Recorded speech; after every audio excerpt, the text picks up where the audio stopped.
Hello and welcome to Skeindeer Knits. My name is Ellie and I am a Norwegian living and knitting in London. And you can find me on Instagram as Skeindeer, and I am Skeindeer Knits as a designer on Rauwerk. And don't forget my Rauwerk group, which is called Skeindeer Knits, which is the best place to take part in knitalongs and Skeindeer Knits community, etc.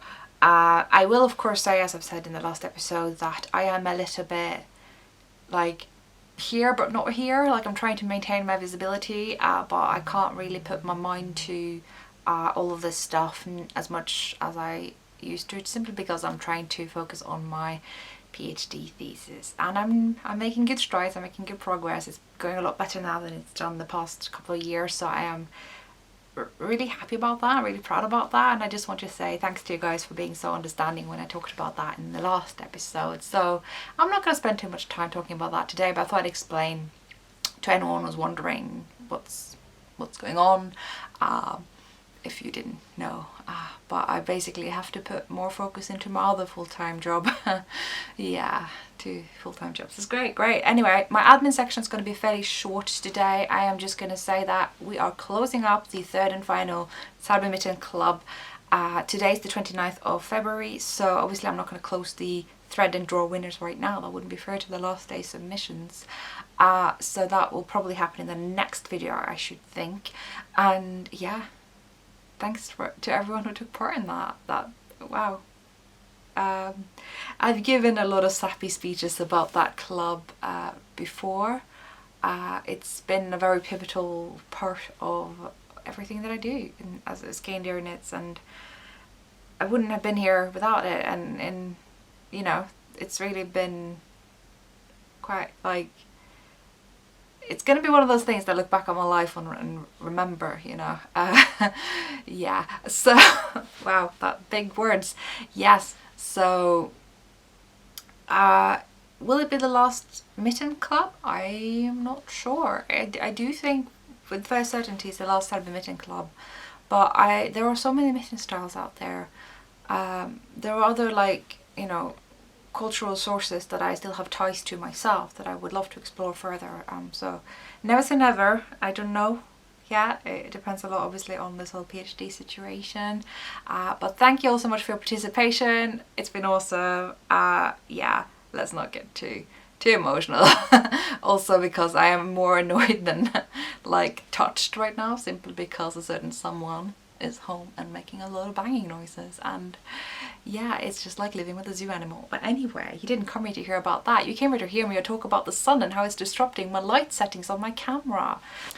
I am really happy to say though that I am now only hosting one knit-along, and I'm thinking that's going to be the thing for quite some time now. Just one knit-along, which is a very broad knit-along. It's not just like a single pattern knit-along. It is all of my garment patterns, the Skeindeer garment KAL, which started in January and will continue till the end of the year.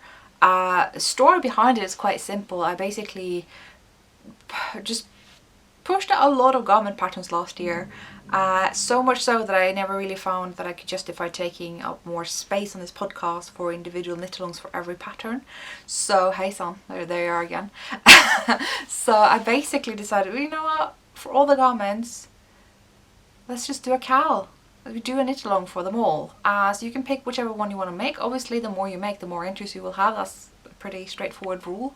I don't know what else to say about that. Obviously, now that there's another pattern in the mix, the Shook Host, which, by the way, thank you for receiving that so well. That was really fun. Although I will admit, I had a lot of anxiety around the day of the release, because as luck would have it, the one pattern I am planning on releasing in a very long time to sustain myself whilst doing the whole PhD nonsense is released on the day that Rauwerk is a little bit in a state. It didn't last very long. As soon as I told them that was happening, they fixed it. It was, you know, it was just for that, like, first, I don't know, like hour or two that I announced on Instagram that the pattern was out, and then the lighting situation was just getting too awful, so I just flipped everything around and now we're just filming it from this location instead. One of the perks about being the director, I guess, I can make these decisions on the fly, so that's pretty cool. But anyway, as I was saying about Hugh Coast, I was really nervous when I launched the pattern because it didn't sell, like, at all. 0 sales. I was like, is it that bad? And as it turns out, Ravelry broke the second I launched the pattern. Nothing to do with the pattern. It was just sheer luck that, you know, the one pattern that I'm gonna put out there to sustain myself for a very long time, I have no other pattern plans for the immediate future, to get me through the PhD, gets launched in that 1 second, where Ravelry has some issues. But luckily they fixed it really quickly. But yeah, that was a story, you know, story time. It got really hot with the sun coming out, so I just opened the window, but of course now there's like little alarms and stuff because, of course, this having been a very lovely, quiet, cloudy Saturday morning so far, as soon as I decide to record, sun, sirens, flatmate, everything is happening. So I hope you enjoy this more lively edition of Skeindeer Knits. I'm going to try to match the liveliness and talk you through my finished object. So yeah, just to wrap up Hugh Coast, there was a very awkward storytelling there, but anyway, I just want to say thanks, and thanks for coming back once that Ravelry had everything back on track again. It was a moment, but it's you know, been quite popular since, and it trended, and I'm very happy. So there. But speaking of happy, I am still working on kind of project whips. I'm trying to, you know, finish more things that I'm starting. It's not really working out because what I have this week is 1 finished object and 1 started object, so make of that what you will, but at least it's not adding, you know, I'm not casting on more than I'm finishing right now. But who knows, there's still a day left of February. But I have a finished object, and it is the Weekender. And you will notice I have done something a little bit funky. So I think I talked about last time, but it's no hurt repeating, because no harm repeating, because I haven't got that much to cover. It's mostly acquisitions today. I knitted this in the round as per the pattern, but once I got to the underarm, I decided to put in steeks because I'm using Whole Super Soft and I had very good steek experience with this yarn. So, well, yeah, I just did that. So on the inside here you can actually see them just hanging out in here along the armhole, sort of. Yeah. So I really trust Whole Super Soft when it comes to steeking. It's not going to go anywhere. It's going to be fine. It's going to be fine. So the other thing you'll notice is this little dip in the neckline, because I like boat necks aesthetically, but when it comes to wearing them, I get a bit annoyed that they cut kind of across here. A little bit suffocating, a little bit. So I worked some short rows basically. So instead of working this all the way across the way the pattern says, the way you do for the back, you just do the rib, you know, back and forth. I worked across from set points here to kind of drop the neckline. So yeah, I used short rows, so some short row turns happening over here, and it worked out really well. I really like how this looks. I was worried for a while it was just going to look a bit corny, that was going to kind of break the boat neck look of the sweater. I don't think it did that. I suppose I could try it on. I haven't actually tried it on yet because I just finished the last sleeve this morning, which is why I didn't record in the morning when it was still lovely and cloudy and quiet. But anyway. So here goes the plane. Oh my god, I hate living in London sometimes. I just finished the last sleeve.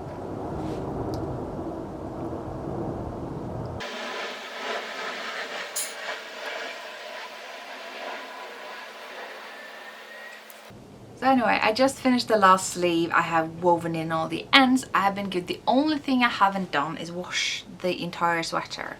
I have washed the body So actually this gives us a nice opportunity to compare Wool Super Soft from before and after washing, because as their reputation goes, and it's true, is that Wool Super Soft blooms, as they say. I think there's a lot of confusion around this whole bloomy phenomena, because a lot of people come to me and say that they bought any non-superwash yarn and go, oh, and I bought this yarn, it's non-superwash, is it going to bloom like Holst? And I'm just, okay, let me get something very, very clear. To some extent, all non-superwash yarns will kind of puff up in response to water, be it steaming or soaking or what have you, blocking, whatever means you do that. Words. So that's kind of always going to be the case, but of course when you're dealing with worsted spun yarn, where the fiber's been combed to be parallel, the fluff up effect, if you can call it that, is quite minimal compared to when you have woolen spun, where the fibers are poking in every direction and there's a lot of air incorporated into the yarn. That air kind of goes poof and there's more poof. That's generally what's happening when we say that yarn blooms. However, what is in addition to that happening with Wool Super Soft and other yarns that come drenched in spinning oil, often on a cone. I'm looking at my cones now. I have a lot of them here. Perks of sitting on this side, hey? Oh no, everything fell down. Yeah, this is how I keep my hats nice. I don't make the rules.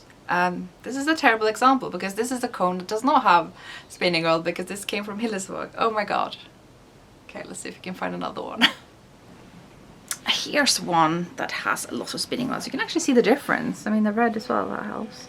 This one's quite fluffy. You can see how round the yarn is, right? Here, this yarn looks very fine. It is finer, but it's also quite stringy. I'm not sure about the focusing here. It feels very stiff. So yeah, lots of spinning oil on this. So what happens when you wash off all that spinning oil is that the yarn really blooms, like it really fluffs up. I feel like it gets twice the thickness. So let's just look at the sleeve here. You can see my kind of fingers coming through here. It's a very transparent fabric. It is more like a web. This is before washing. However, after washing, what we've got is this. I mean, it's still fairly fine because I did that by design, but it doesn't have that web effect anymore. It's quite fluffed up now. You can see it from the reverse.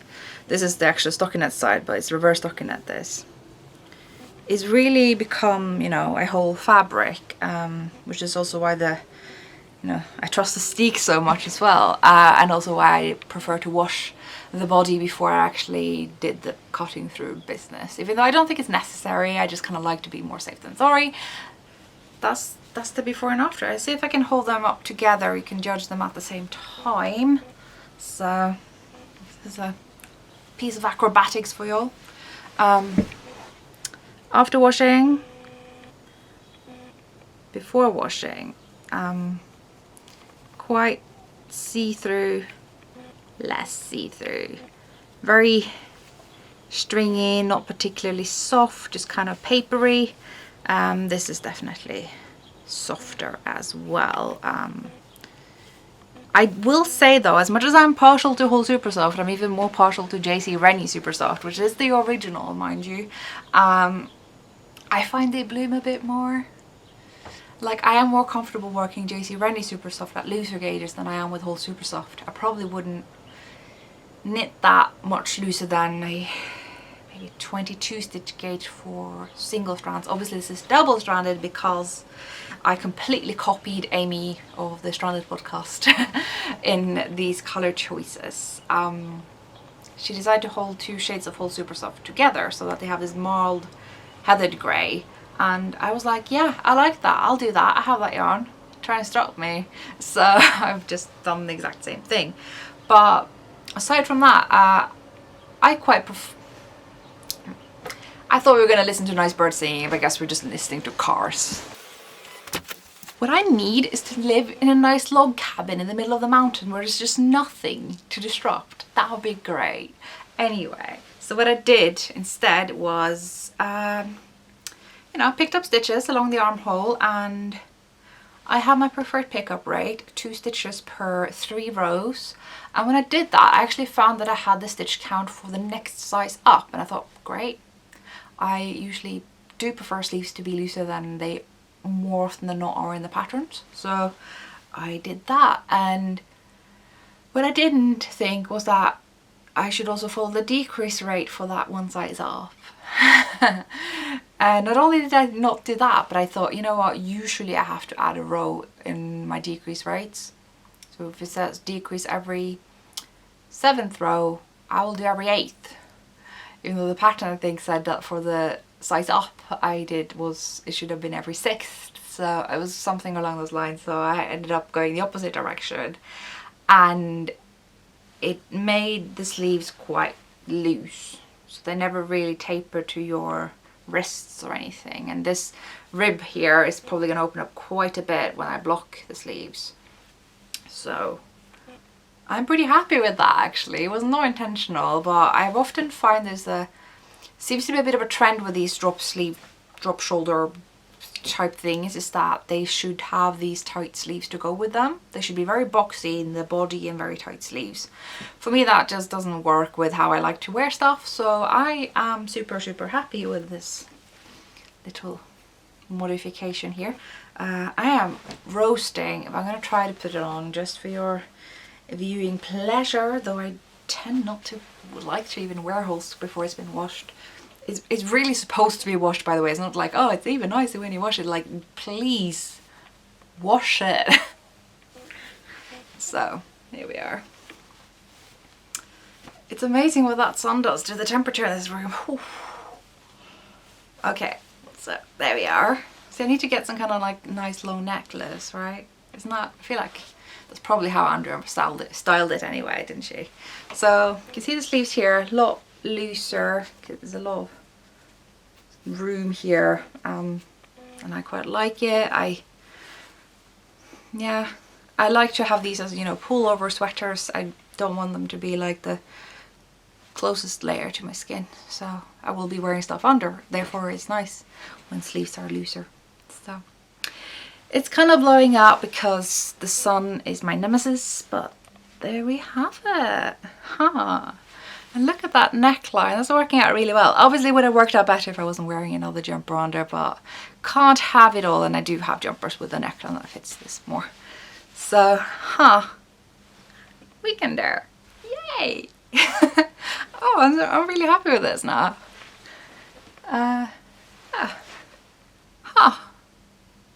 It's a good pattern, by the way. Really happy with the pattern as well. I love the reverse stockinette. The little line here is very trendy right now. You know, Andrea knows all about that stuff, I'm sure. I mean, I'm pretty sure that's her thing.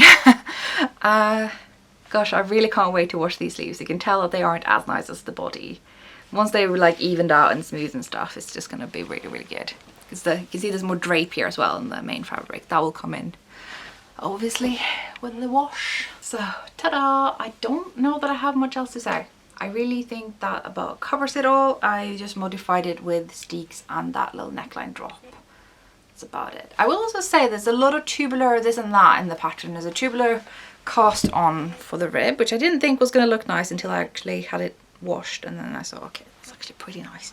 And I just decided to follow the pattern for a change. A lot of the times when they say tubular, I'm just like, oh, I've been through that phase. I've been through the tubular phase. And I don't think it's that nice, but actually, you know what? It's coming up pretty nicely. You can see it here. You can see both the front and the back.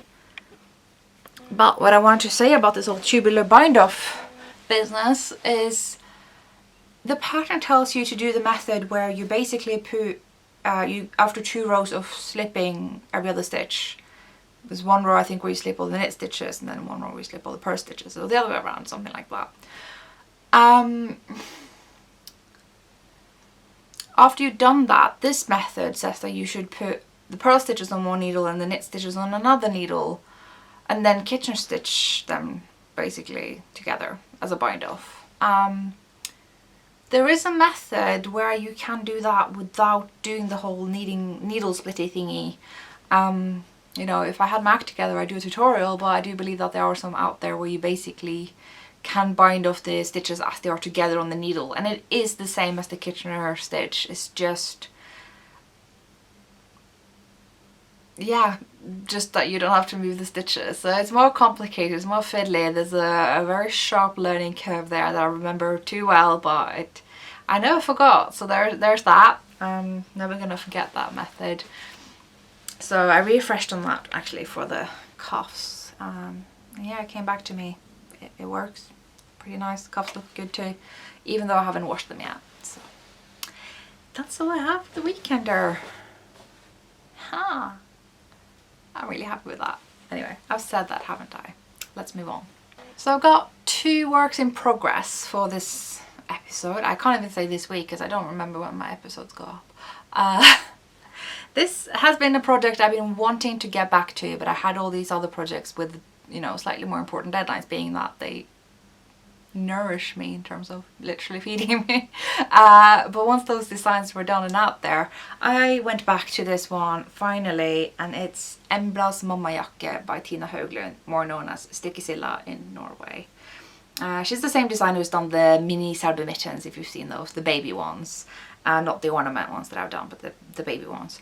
Yeah, she's got little books that you can find in most bookstores in Norway, and she's got this amazing cardigan pattern where I've totally and completely copied the yarn choice and colours that she used for her second version.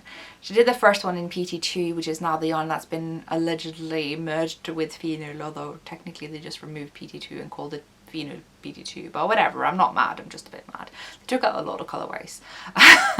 So after she used the PT2 version, she actually made a Tinder version. So Tinder is actually a little bit of a heavier yarn, I'd argue, and it's more of the DK, maybe heavy sport weight Pelto wool by Hillesvåg. You will have seen me use both Sølje and Blåne a lot. There are their finer and thicker equivalents, Blåne being quite thick, Sølje being quite fine. And that's basically yarn weights in Norway. That's how we operate. We have fine, we have normal, we have thick. And if things are thinner or thicker, we call them thinner or thicker. Sport weight, what is that? Well, we have sport weight. We don't do the DK fingering weight. We don't. If anything, a 3-ply is a DK. So we're lawless in Norway. We're anarchy. It's the Wild West. It's the Wild North. Yeah, we don't do yarn weights. So Tinder's worked out really well. It's a kind of good 22 stitch gauge yarn, which is kind of more the yarn weight system in Norway. Anyway, I'm gonna let that tangent go. But the depth of these colours, the depth. You gotta see it up close, you guys. You gotta see it up close, because it's dyed on this natural grey. The blues, the depth of the blues. You have to understand. It's just I keep everyone who has been around me for the past, week or so have had to feel this and squish it and just like agree that this is just the best, most satisfying knit ever. Otherwise we can't be friends. So this is what's happening in the front. There's a steek that I will just cut through. Although I managed to accidentally make an increase in the steek, which is really the least consequential place I could have ever made an increase, right? Because it's not going to make any difference. So I just knit it together with a stitch further down. So here there's like 4 stitches between the purl stitches, and otherwise it's 3, and it really doesn't matter, though it will be interesting to see how I save that with the crochet method, but I'll deal with that when I get there. It's no big deal. So I just put some needles on the sleeve stitches, or the stitches on the needles, whatever order that makes sense, and I thought I'll just power through a sleeve and then I will know how much I have for the body. I am making the same size as Tina and therefore bought the same quantities. I even want to make the jacket shorter, but I'm still fairly careful just in case. So I'll just get the sleeve done and then I get a stronger sense of how much I need for the other sleeve and so forth. Yeah, I am gonna do more plain stockinette before decreasing for the sleeve, because I realised just doing a little bit of maths, given the pattern just straightforward tells you to decrease every 2 centimetres. I think it was about 17 times, so I was like, well that's what, 34 centimetres. But I'm supposed to knit to 39 if memory serves right here, and I thought well, why don't I get that difference between 34, 39, you know, crank out those, what, 5 centimeters beforehand, so I get that extra space for, you know, the bat wings. So I thought, yeah, I'll just add that length before starting to decrease, so that I know that these will comfortably fit my upper arms all the way, probably down to here. This is when it starts to taper, right, just before the elbow. So plan. I just really have been more drawn towards looser sleeves lately. I find myself taking the sweaters and cardigans that have looser sleeves. I'm more likely to wear them and use them as layering pieces. So it's sort of just a thing that I'm thinking about. You notice how nice the light's been since I moved over here. I'm mad. I hope you're mad with me. Let's be mad at the sun. It's a really useful way to target your anger. Anyway, I'm loving this project. I'm absolutely loving it. It's just, it's gonna be one of those things that's just gonna have a very happy spot in my wardrobe. Oh, I don't do this often enough. Anyway, emblemsmålmärke, I don't know what else to say. Very easy. This whole colorwork section here is so easy. I just, yeah, it's been enjoyable.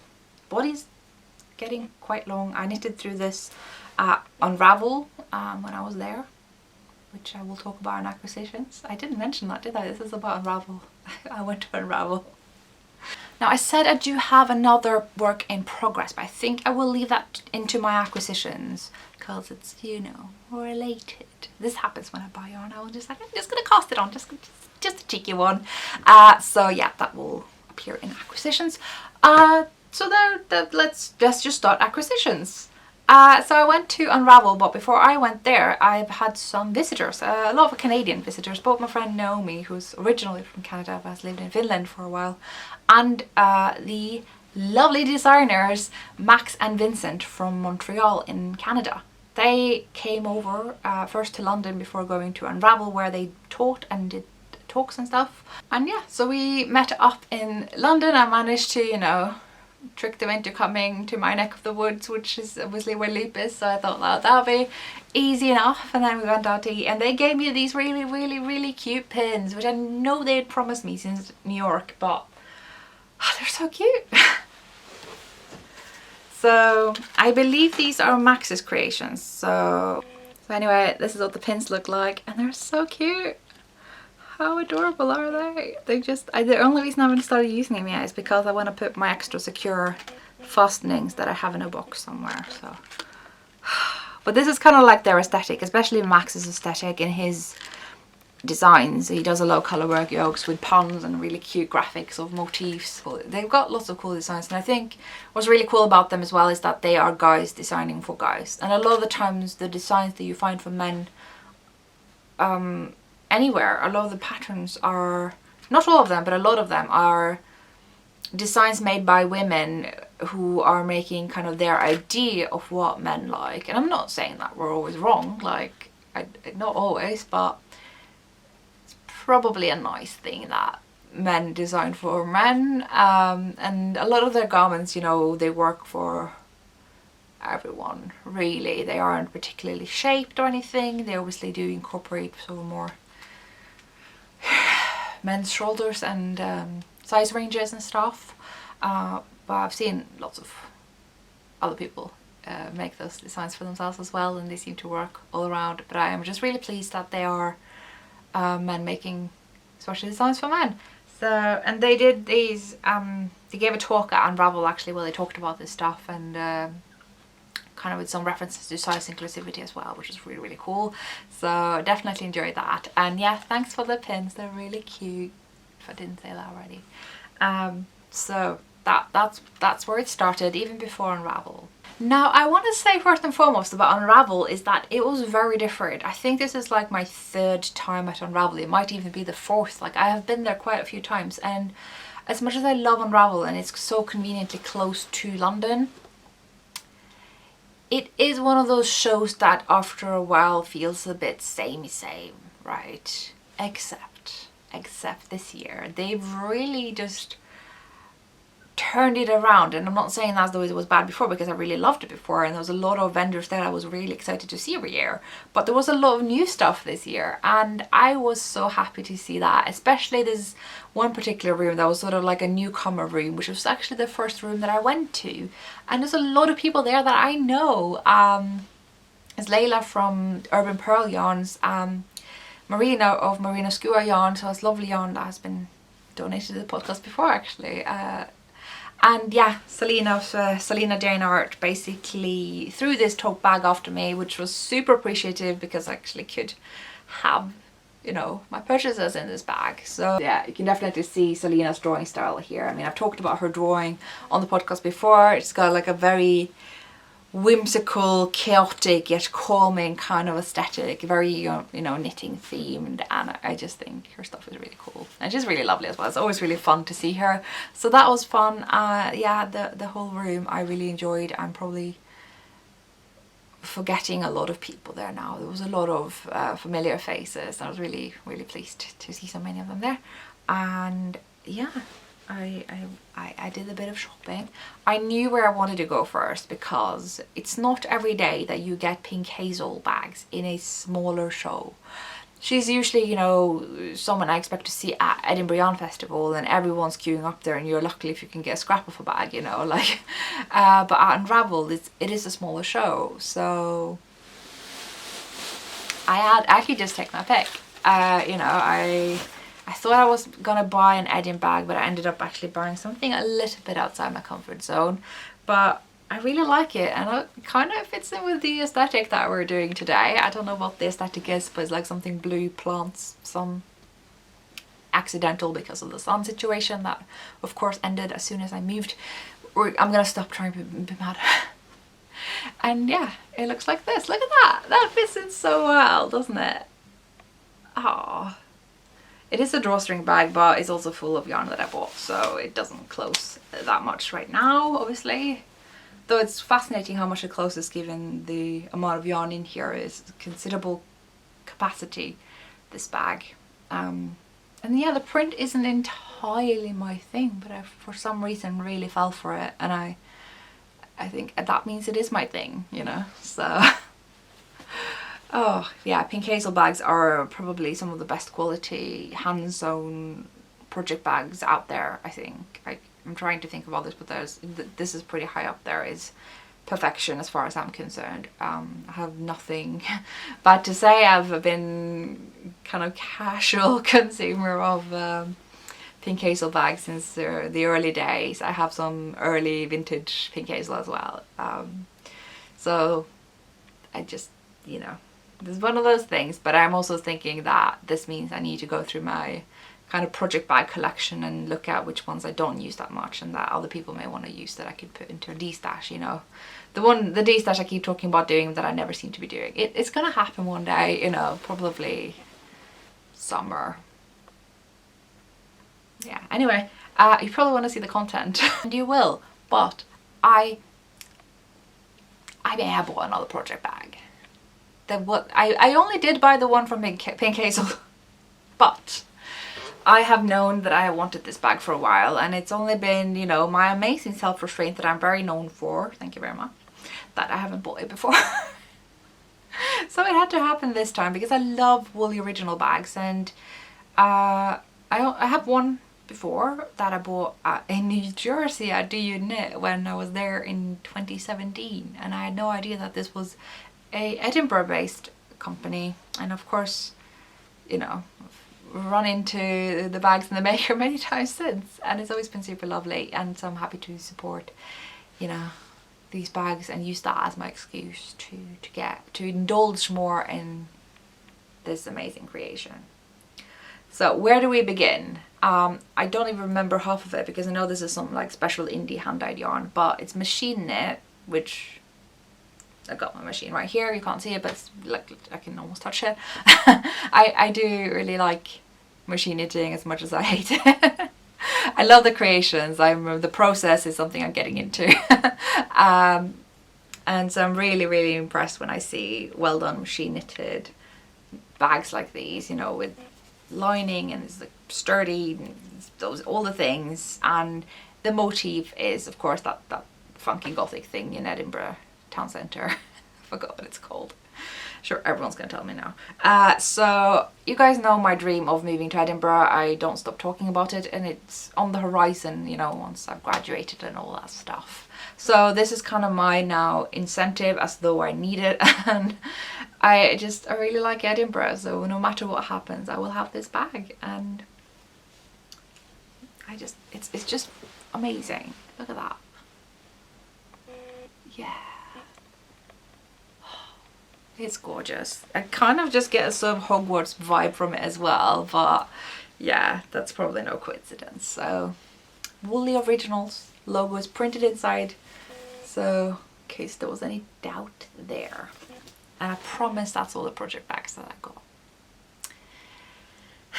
You know what, I don't know if it's just me, I have an incredible collection of tote bags. Like, I probably have somewhere between 50 and 100.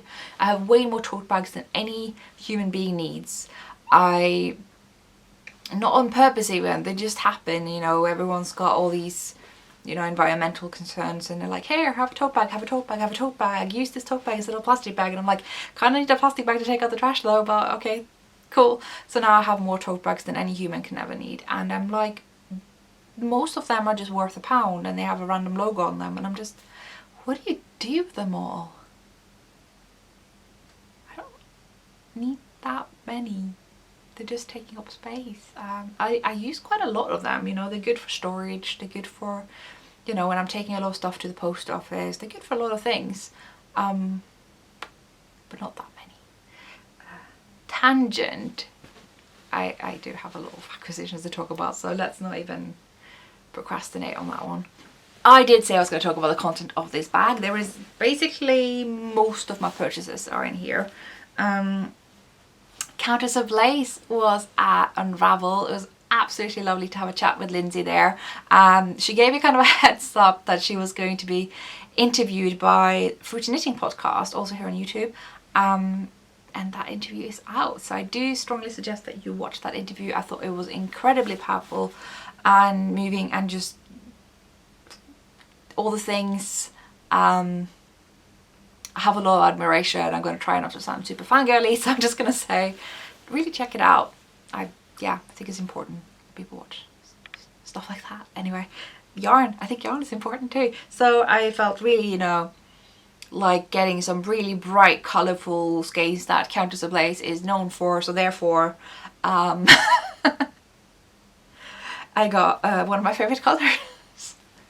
So it isn't entirely black, but it's a very dark charcoal, and in addition to that I got a skein that is kind of in this whole colours. I'm not doing a good job anyway. Yeah, so I got these two. I'm not sure I'm planning on using them together really. I just thought this could be a cool sock. This could be either a sock or, you know, heels, toes and cuffs for a sock. They could be used together. It's a Blueface Leicester nylon yarn, both of these. They have 400 meters, 425. My goodness. I think this is Lady Persephone, isn't it? It is. I have worked with this yarn before. I think this is what I made my Mercury socks in, but that was bright red, wasn't it? So, no plans apart from socks. And obviously now that I have the latest Lane book with, you know, 52 patterns for socks, I don't think that's going to be a problem. And I keep getting Helen Stewart of Curious Handmaid's sock collections, even though I've not exactly kept on top of those. But they're just really good all-around sock patterns that I will never really have enough of. You know, I've got to get through that sock stash, the sock yarn stash at some point. So it's good to have that arsenal of patterns. But also, it becomes a very weird justification to buy yarn for said patterns. So it's a circular thing. It's great. It's like yarn hoarder problems. Yeah. So some Countess Ablaze yarn. I really do love her yarns. I think they have great bases. They have great colours. I have a great big goal of going to their shop. I even thought I would do the other week because I had a trip up to Chester, but it was you know, a very big life affirming little day trip to Chester, so I thought I'm probably not going to be quite, you know, having the energy to go up to Manchester as well. Plus I'm going to get to see the yarn at Unravel, so I'll make the trip some other time. And yeah, that's that. Why am I so goofy today? I don't know. The rest of the content is all the same yarn. I got 6 skeins of this yarn that I already have. This is Rauwerk yarn. I've given up on the pronunciation at this point. It never goes well, but this is their logo. Yay! Thanks, focus. That's pretty. Look at that. That depth. This lens. Oh my god. Photography geeking. Anyway, 100% Bavarian merino wool. 2-ply woolen spun DK weight yarn. I would argue this is worsted. They keep saying DK, but anyway, you could use it as both. There's a thing with woolen spun yarns, you could use it across weights. 220 meters per 100 grams, and I just love this. And yeah, you will probably recognize this color. I'll see if I can get a bit of a close-up so you get a bit more of a sense of. It is very dark and very plum burgundy colored. And I did buy 4 of these skeins when I was visiting the Rauwerk shop in Munich 2018. That's a while ago already. And that was going to be a shawl, and I just never really got around to it. But my confidence with shawl designs has kind of appeared later on, so I could go back and revisit that shawl pattern now. But what I do think I'll do instead is combine those yarns, if the colorways match at all, and do this really cool Elizabeth Dorothy throw-on cardigan. That seems to be perfect for this. I have of course completely forgotten what it's called, but I do think I wrote a note about it in my Ravelry stash entry, so you can check that out there. So yeah, just got this nice little bundle of skeins in there. Look at that capacity. Right, we've got 6 worsted weight skeins right now.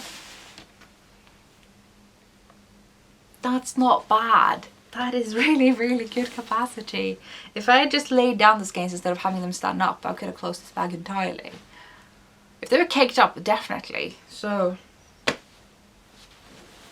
this is a big bag. And now that we're in the middle of the whole haul, I can talk about some of the yarn I bought and a project that I've started making with it. I have yet again been to the Midwinter yarns booth. It was really good to see them back at Unravel. They haven't really been to that many of the more southern yarn festivals in the UK since moving to Scotland, I believe, but it's always really good to see them, and they have amazing yarn. They just incredible selection of stuff that's pretty much it's just all up my alley. Yeah, so I got more Snældan 2-ply yarn. You'll remember this yarn because it's what I made the Solveig shawl out of, although of course free to use pretty much any equivalent yarns like Vinul or Vilja, Spindrift, Tuku. There's a lot of yarns, but I really do just have an affinity for this yarn. Somehow it sort of reminds me of Brooklyn Tweed Loft as well. I don't know what it is. I mean, it is kind of like the Fairies shawl yarn, so that's sort of what I'm thinking of doing with this. So what I'm making now, which is in this adorable, very light and nice project bag that my mum made me, and I seem to be using it quite a lot because it just doesn't take up any space beyond the project. And the project is this shawl that has grown so fast.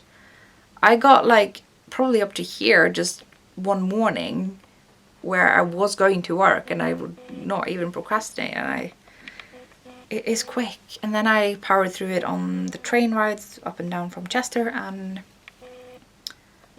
it is just grown really quickly. So this is basically a very simple triangle shawl. It starts at the top with like a garter ridge cast on, and it sort of builds the center triangle out more or less. I don't know, I'm not going to give away all the things, but you kind of get a center spine that becomes bigger as you go, and it sort of will resemble this kind of fairies shape, if you will. So far I'm just working on the shape. I haven't put in anything else.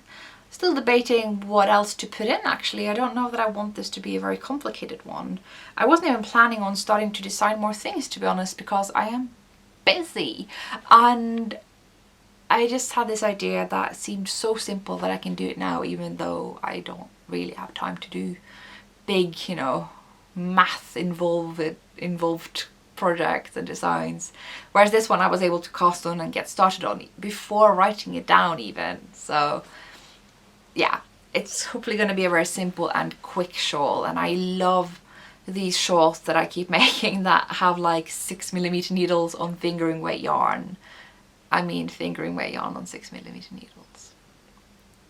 The order of words today is not quite with me, but I think a lot of people are quite skeptical of that. You know, that sounds like an awful big needle size for yarns that are that fine. You would think so, but for shawls it is perfect. It is great if you're using woolen spun non-superwash yarns. You know, avoid all the silks and alpaca and stuff like that, but if you're using yarns that are sort of similar to the recommended ones, and they come in all ranges of softness to coarseness depending on what you prefer, there's still options. Those yarns and those needle sizes will be just incredible shawls that are quick to make. You can make them quite big without spending so much time that you just really don't want to work on it. I both enjoy them for wearability and the making process, and that's, I mean, if there was any tagline for kind of what I do with my designs lately, is designs that I both enjoy wearing and making, and both are given priority. Like, I don't want to design something just because I want to wear it if I'm not going to enjoy the process. I always try to come up with a method of making it that is as enjoyable as the final product will be. That's kind of my thing. I feel like that's what's transpired after the past few years of designing, is kind of my thing, to have the motivation of making and wearing and all this. I'm just repeating myself now. So anyway, don't be too excited though, because I obviously can't plan anything in terms of how soon this design will come out, but you know, it's a nice piece of thing to work on. Not complicated at all, which is lovely. I just got her, and the increased pattern that I've come up with that is not too far removed from a Faroese shape, although Faroese shawls tend to be built bottom up. I don't know why I did that. This one's top down, so saving the worst for last. But yeah, so more acquisitions. I have seen this yarn at Midwinter Yarns before, but as you will know if you watch this for a little bit of a while, it was only this summer that I actually fell very hard for linen. I swore this was never going to happen to me. I am not a summer top knitter. I don't understand why people are knitting anything but ski jumpers, to be honest. But I have sort of, over the past 4 years that I've been doing this podcast, been increasingly swayed to explore other things, and so I've even opened my eyes up to summer garments, and I've actually enjoyed knitting with linen. So without further ado, I got linen in my favorite color. Surprise, surprise, surprise. Look at that, this color. I mean, so there was a sample in the Midwinter Yarns booth that had this held double, and it was a really, really nice fabric, and it made me quite hopeful because this is a lace weight linen yarn, so you can see just how fine it is, right? It's really not a very thick yarn.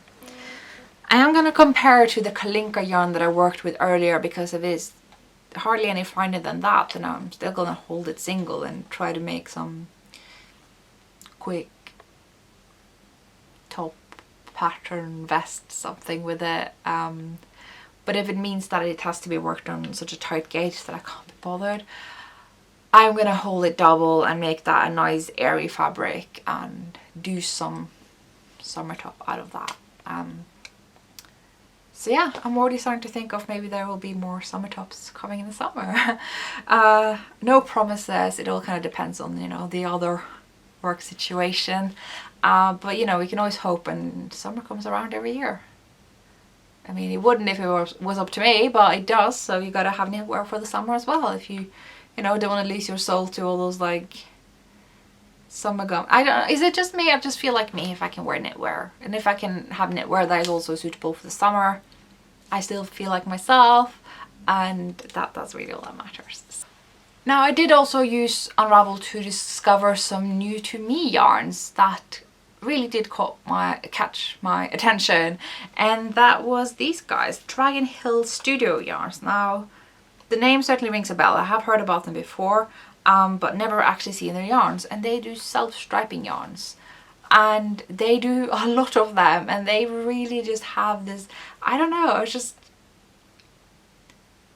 so organized, so meticulous, all these colors. And self-striping yarn is a lot of work and it would drive me loopy, but they had just made all these beautiful little cakes, and just the presentation and everything. And I looked at this cake of self-striping and I said, you know, do you have like a charcoal or something I could hold with it? And they were like, yeah, sorted. We have they had everything was just sorted. I was thoroughly impressed. I would definitely get yarn from theirs again. You know, this is the same base and everything, like it's just, I'm not showing you anything now.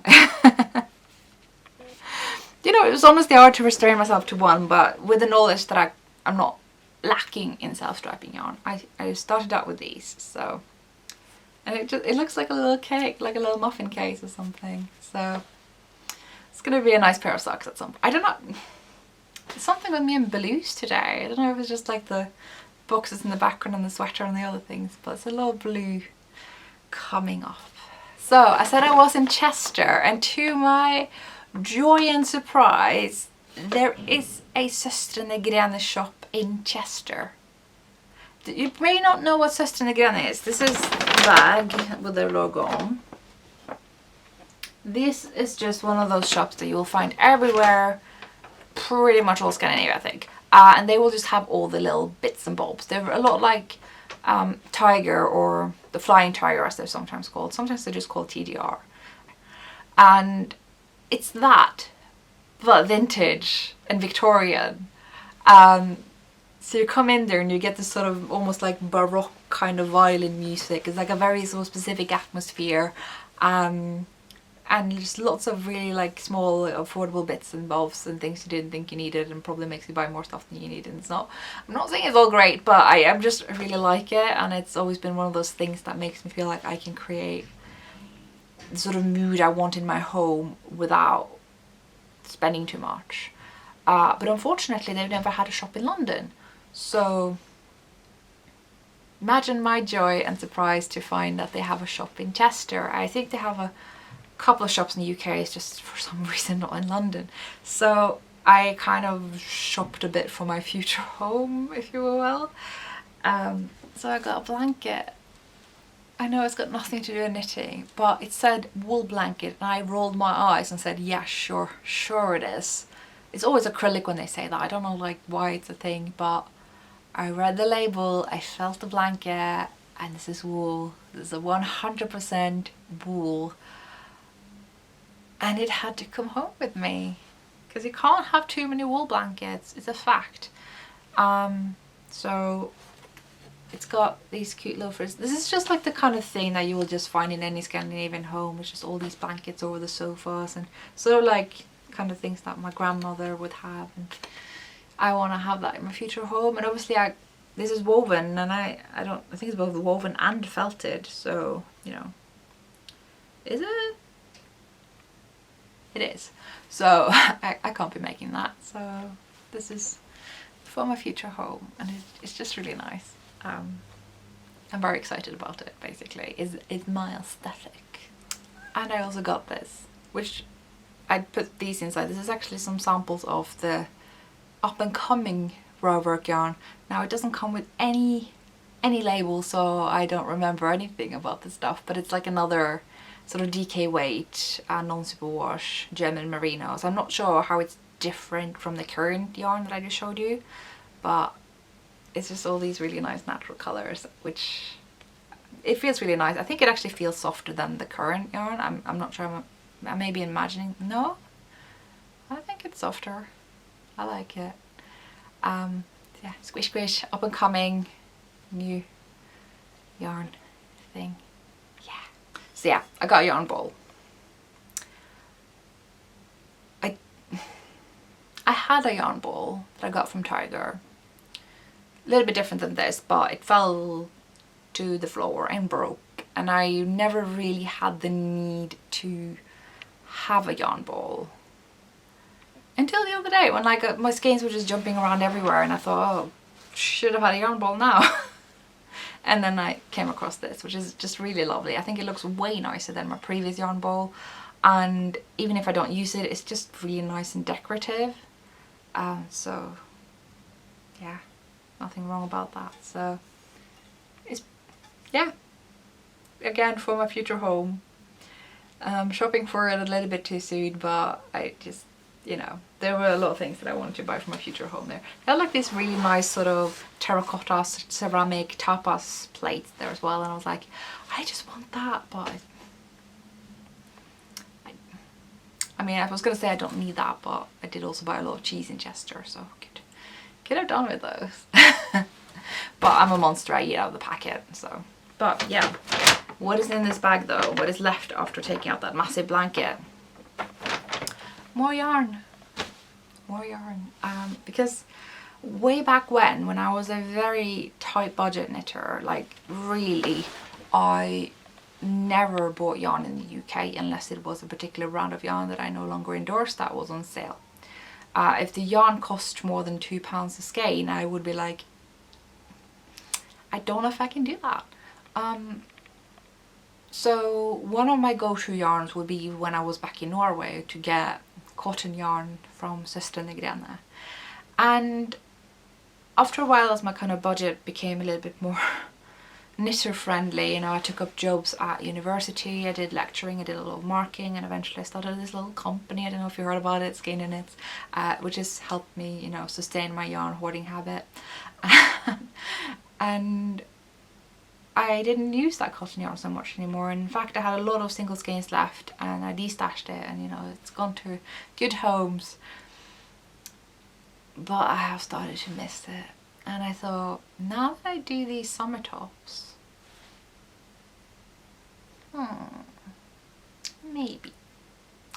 maybe I am going a little bit too far on the summer top stuff, but I sweat like a pig in the summer, so we can't have too many really. So what I got was a couple of skeins of this sort of fingering sport weight cotton, which is the one that I've usually used, which is also blue because apparently that's the theme today. This has, was it 160 meters per 50 grams. So I only need a couple of these to have enough for like a summer top quantity. When I bought it, I intended to get a second color to stripe with, and I didn't get that. And the other yarn is a new one to me because it's thicker. So it's the same price point and everything, but obviously you require quite a few more to do something with that. And yeah, my favorite color, surprise, surprise. So you can compare the thickness here. You can see this is more like a worsted, Aran maybe. It's got 75 meters, so I would put that into the Aran category, and this is their logo, you know, you can still get the sense of their aesthetic there. And yeah, so probably two separate summer tops. And yeah, got quite a few of these, not that many of these basically. And that's all I had for acquisitions, which is timely because the sun just came out again and just said, haha, you thought you could just do a re-recording where the sun was in the way to do. No. So I guess I'm gonna have to settle with this shambles of an episode and hope that, you know, it's better than nothing, isn't it? So thank you all so much for watching. I can't promise when I'll be back, but I'll try to be back when there is a spare moment. And now I look forward to get some takeout because I am starving. So yeah, thank you all so much for watching, and I'll see you next time. Bye.